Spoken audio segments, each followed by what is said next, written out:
Viewers அனைவருக்கும் வணக்கம். சிவ Ganapathi health சென்டர்லேருந்து இன்றைக்கி நாம் பார்க்கக்கூடிய ஒரு பொருள் பனங்கிழங்கு மாவு.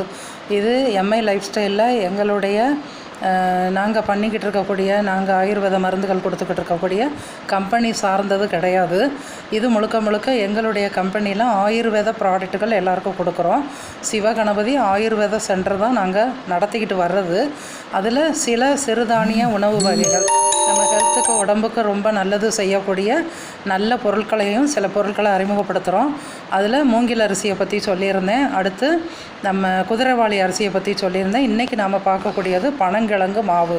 இந்த பனங்கிழங்கு மாவு நமக்கு என்னென்ன செய்து, இதில் என்ன இருக்குது, அப்புறம் இது யார்கிட்ட பேசுனா நமக்கு கிடைக்கும் அப்படிங்கிறத பற்றி நான் உங்களுக்கு சில இதோட வழிகாட்டுதலை நான் கொடுக்கலான்னு இன்றைக்கி நான் நினைக்கிறேன்.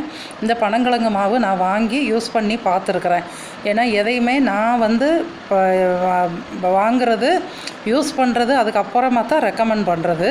இது பொதுவாக இதனால் எனக்கும் இந்த மாவு எனக்கு யார்கிட்ட இருந்து கிடச்சதோ அவருக்கு கூட நான் இன்றைக்கி வீடியோ போடுறது நிச்சயமாக தெரியாது. இது நானாக தான் செல்ஃபாக யோசித்து நம்ம அடைஞ்சதை மக்களுக்கு சொல்லுவோம். அதை 100 பேர் பார்க்குறாங்க. இன்றைக்கி எனக்கு வியூவர்ஸ் மட்டுமே 3K வந்திருக்கு. அப்போ 3000 பேர் என்னுடைய சில வீடியோஸை பார்த்துருக்குறீங்க. மொத்தத்தில் சேர்ந்து 3000 பேர். அதில் யாராவது 2 பேர் 4 பேர் உடல்நலம் தேறி, உடல்நலம் குறித்து ஒரு ஆரோக்கியம் குறித்து அவேர்னஸ் எடுத்துக்கிட்டு, விழிப்புணர்வு எடுத்துக்கிட்டு ஆரோக்கியமாக வாழ்ந்து ஆயுளோடு வாழ்ந்தால் அதுவே எனக்கு போதுமானது. வேறு எந்த ஒரு கான்செப்டும் இதில் கிடையாது. இது ராம்ஸ் பாம் ஒர்க்ஸ்ன்னு போட்டிருக்காங்க. இவங்க பனங்கிழங்கு மாவு தயார் பண்ணி கொடுக்குறாங்க. இவங்க உடன்குடியில் இருக்காங்க, தூத்துக்குடி மாவட்டத்தில் உடன்குடியில் இருக்காங்க. அவங்களுடைய காண்டாக்ட் நம்பர் இதில் வருது. இந்த காண்டாக்ட் நம்பரை நீங்கள் சேவ் பண்ணி வச்சுக்கிட்டு இதிலேருந்து நீங்கள் கேட்டிங்கன்னா அவர் எல்லா டீட்டெயிலும் உங்களுக்கு அனுப்பிடுவாங்க. பனங்கருப்பட்டி, பனங்கற்கண்டு, பனை சம்மந்தப்பட்டது என்ன பொருட்களாக இருந்தாலுமே இவங்கக்கிட்ட நல்ல சுத்தமாகவும் சுகாதாரமாகவும் மிகச்சிறந்த விலையில் நமக்கு கிடைக்கிது. FSSAI சர்டிஃபிகேட் வாங்கியிருக்கிறாங்க. சிறந்த உணவுப் பொருளுக்கான சர்டிஃபிகேட்டு இதுக்கு கிடச்சிருக்குது. இந்த பனங்கிழங்கு மாவில் என்னென்ன கலந்துருக்குது அப்படின்னா எதுவுமே கலக்கலை. பியூர் பனங்கிழங்கு அவிச்சு அதை ஒடித்து நார் எடுத்து காய போட்டு அதை நல்ல பைன் பவுடராக, நல்ல பவுடர் பாருங்கள், பவுடர் நல்ல லேசான பவுடர், நம்ம ஹார்லிக்ஸ் இதெல்லாம் இருக்கும்ல அந்த மாதிரியான பைன் பவுடர், நல்ல ஒரு சுத்தமான வெறும் பனங்கிழங்கு பவுடர் தான். அதை நம்ம எப்படி கலந்து குடிக்கலாங்கிறத பற்றி இப்போ அடுத்து நான் சொல்கிறேன். இந்த பவுடரை நம்ம 1 ஸ்பூன் அளவு எடுத்துக்கிட்டால் போதும். ஒரு 50 மில்லி பாலில் 100 மில்லி தண்ணி கலந்து, பால் சேர்க்க விருப்பம் இல்லாதவங்க வெறும் 150 மில்லி தண்ணி எடுத்து, அதாவது 1 கிளாஸ் வாட்டர், நம்ம டெய்லி 1 கப்பு காஃபி டீ குடிக்கிறோம் இல்லையா, காஃபி டீக்கு பதிலாக இதில் 1 ஸ்பூன் மட்டும் கலந்து நாம் அதை எடுத்துக்கும் போது நம்ம உடம்புக்கு நல்ல ஃபைபர் இருக்குது. இதில் நார்ச்சத்து மிகுந்தது, பனங்கிழங்கு நார்ச்சத்து மிகுந்தது எல்லாருக்குமே நல்லாவே தெரியும். நம்ம பொங்கல் அன்றைக்கி கூட பாருங்கள், ஹெவியாக ஃபுட்டு எடுத்துருப்போம். நல்ல காலையில் சக்கரை பொங்கல் ஆரம்பித்து மதியம் பச்சரிசி சாதம், பல வகை காய்கறிகள் போட்டு குழம்பு, கூட்டு, நல்ல நிறைய பாயாசம், வடை, அப்பளம் எல்லாம் வச்சு ஃபேமிலியோடு செம்மையாக என்ஜாய் பண்ணியிருப்போம். அதுக்காக நமக்கு நிறைய விளையாட்டு போட்டிகள் அதெல்லாம் நடத்தி நிறைய பரிசு பொருட்கள் கொடுத்து அந்த பொங்கல், மாட்டு பொங்கல், அது சூரியனுக்கு நம்ம நன்றி சொல்வதற்காக செஞ்சாலும் நம்மளுக்கு ஹெவி ஃபுட்டு எடுப்போம். அந்த மாதிரியான நேரங்களில் பாருங்கள், சாயங்காலமாக நம்ம பெரியவர்கள் இந்த பனங்கிழங்கு அவிச்சு ஆளுக்கு 2 கொடுப்பாங்க. பொதுவாக பனங்கிழங்கு அந்த சீசனில் தான் நமக்கு, அந்த மாதத்தில் தான் அதிகப்படியாக கிடைக்கும்.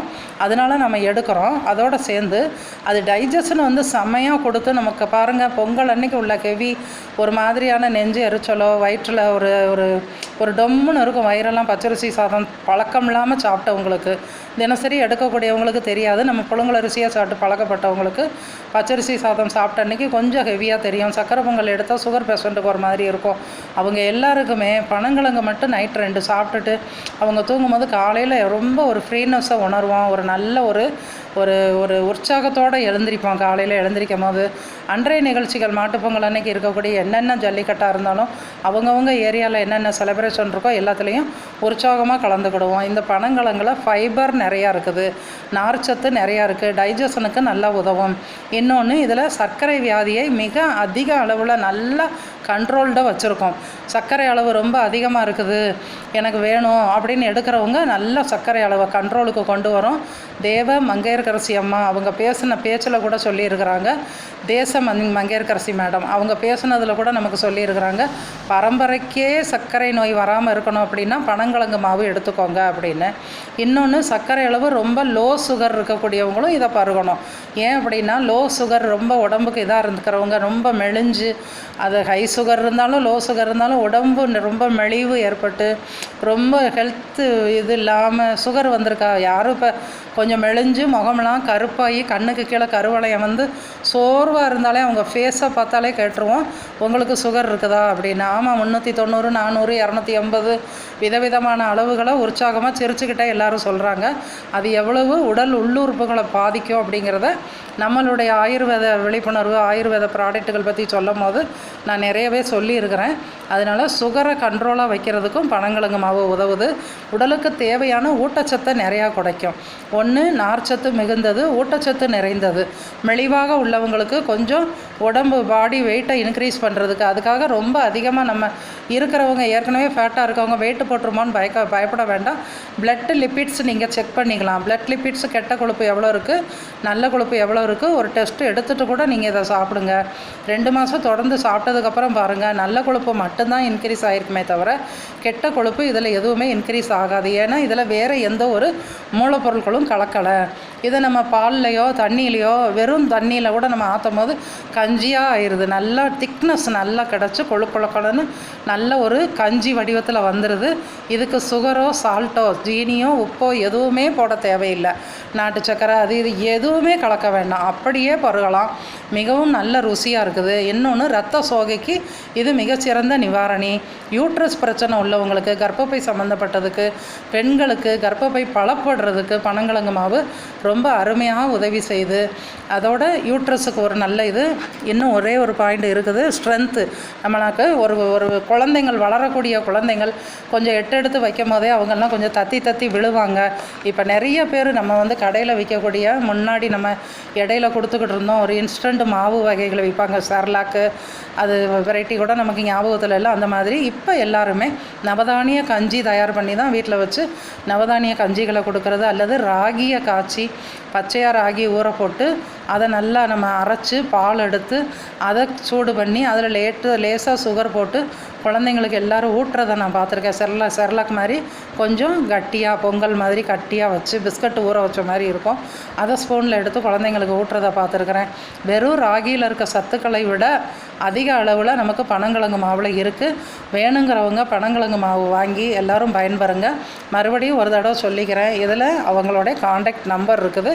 இந்த நம்பரை சேவ் பண்ணி வச்சு இதில் கேட்டிங்கன்னா அவங்க கொரியரில் உங்களுக்கு தமிழ்நாடு, கர்நாடகா, கேரளா, ஆந்திரா எந்த ஊராக இருந்தாலும் அவங்க அனுப்புகிறாங்க. அதில் வாங்கி பயன்பெறலாம். பனங்கிழங்கு நமக்கு சீசனுக்கு மட்டும்தான் கிடைக்கும். நம்ம கடையில் போய் வாங்கணும், மார்க்கெட்டில் வாங்கணும் அப்படின்னா மார்கழி, தை, மாசி 15ஆம் தேதிக்குள்ளே முடிஞ்சிடும். ஓரளவுக்கு அது தவிர கூட 2 மாதம் வேணும்னா திருச்செந்தூர் பக்கம் பனை மரங்கள் ரொம்ப அதிகம். ஒரு பிரதமர் மோடி கூட சொல்லியிருந்தாங்க, பனை மரங்கள் மிக அதிக அளவில் திருச்செந்தூரில், தமிழ்நாட்டில் திருச்செந்தூர், தூத்துக்குடி மாவட்டங்களில் வச்சிருக்கிறதன் காரணமாக கடல் அரிப்பு, மண் அரிப்பு தவிர்க்கப்படுகிறது. எவ்வளவு பெரிய சுனாமி வந்தாலுமே அந்த பனை மரங்கள் வந்து அந்த மண் அரிப்பு, கடல் அரிப்பால் ஏற்படக்கூடிய கிராமத்துக்குள்ளே வரக்கூடியதை தடுக்கும். அது நல்லா திருச்செந்தூரில் இருக்குது. அது மாதிரி மற்ற எல்லா மாநிலங்கள்லையுமே கடலோர மாவட்டங்களில் பனை மரத்தை எல்லோருமே நிறையா வளர்க்கணும், பனை கொண்டு வரணும் அப்படின்னு சொல்லி அவர் சொல்லியிருக்கிறாரு. இந்த பனங்கிழங்கு வாங்கி எல்லோரும் பயன்பெற்று ஆரோக்கியத்தோட ஆயுளோடு வாழணும் என்று அனைவரையும் கேட்டுக்கொள்கிறேன். டிஸ்கிரிப்ஷனில் என்னுடைய பேர், என்னுடைய காண்டாக்ட் நம்பர் போட்டிருக்கிறேன். கேட்டு நீங்கள் பயன்பெறலாம். தேங்க்யூ. Thanks to all.